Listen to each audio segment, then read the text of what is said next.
তার মানে এখন আমাদের কৃষিতে যা উৎপাদন হয় তার 70% আমাদের বৃদ্ধি করতে হবে, এই যে এত পরিমাণ জনসংখ্যা হবে তাদেরকে খাওয়ানোর জন্য। ডায়াবেটিস বাড়ছে 213% রেটে পার ইয়ার, ঠিক আছে, কিন্তু ইন্ডিয়াতে বাড়ছে 265%, ঠিক আছে।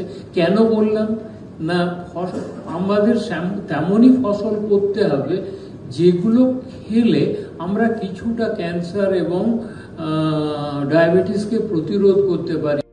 এগ্রিকালচারের মধ্যে এখন আমাদেরকে ভাবতে হবে diversification of different vegetable crops, নতুন ধরনের হাই ভ্যালু ভেজিটেবল ক্রপস গুলো, এক্সোটিক ভেজিটেবল ক্রপস গুলো, সেটা আমাদের মাঠে করা অবশ্যই উচিত আছে।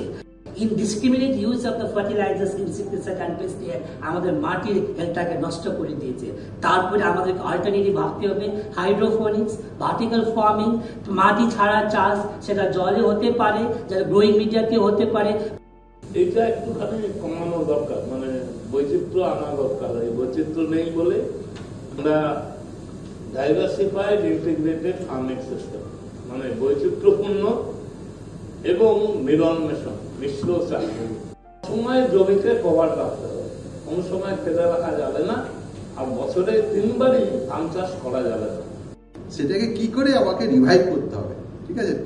সে রিভাইভ করতে গেলে আমাদের রিজেনারেটিভ এগ্রিকালচারটা কি, এটা কোনো কিছু নতুন কিছু নয়, এটা হচ্ছে ফার্মিং প্র্যাকটিসেস থাকছে, যেটা হচ্ছে ন্যাচারাল ফার্মিং, মানে প্রকৃতিতে আপনি চাষবাস করবেন, ঠিক আছে, এই আর্টিফিশিয়াল না করে করবেন। এবং সেই প্রকৃতির যে ন্যাচারাল ফার্মিং, এটা দেখবেন আজকে সবাই আলোচনা জেনেছে যে ন্যাচারাল ফার্মিং এই নিয়ে হচ্ছে কি তাদের আমাদের মানে ন্যাশনাল লেভেলেও অনেক আলোচনা চলছে, স্টেট লেভেলে চলছে। কিন্তু এই যে রিজেনারেটিভ এগ্রিকালচার করলে অন্তত নেক্সট জেনারেশনের একটা ভালো একটা আমরা আছে কি সেভ দিতে পারবো। এই জমির উর্বরতা, জলের স্তর এবং আবহাওয়া সেটা হচ্ছে আমরা এটাকে একটা ভালো সেভেতে নিয়ে যেতে পারবো।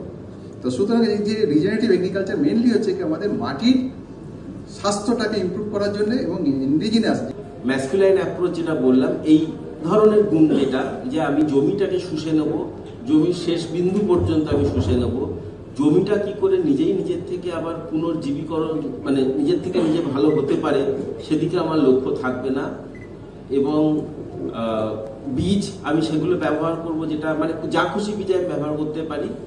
মুনাফা, কেবলমাত্র আর্থিক মুনাফা আমার লক্ষ্য। এই যে গুণগুলো ম্যাসকুলাইন ট্রেট, এটা একটা অ্যাপ্রোচ। তো সুতরাং তাদের ক্ষেত্রে সেই লাইনটাও নেই। তো সুতরাং যখন আপনি ঘরের উপাদান দিয়ে চাষ করার একটা অল্টারনেটিভ ব্যবস্থা তৈরি করছেন, সেক্ষেত্রে দিদিদের জন্য লড়াইটা অনেক সোজা হয়ে যায়। রিজেনারেটিভ এগ্রিকালচার আর কোনো সাহায্য করে না, অ্যাপ্রোচটা বাদ দিলে, এটা প্রাথমিকভাবে বলে আসলাম। জেন্ডার রিলেশনসে দিদিদের জন্য লড়াইটা একটু সোজা হয়ে যায়।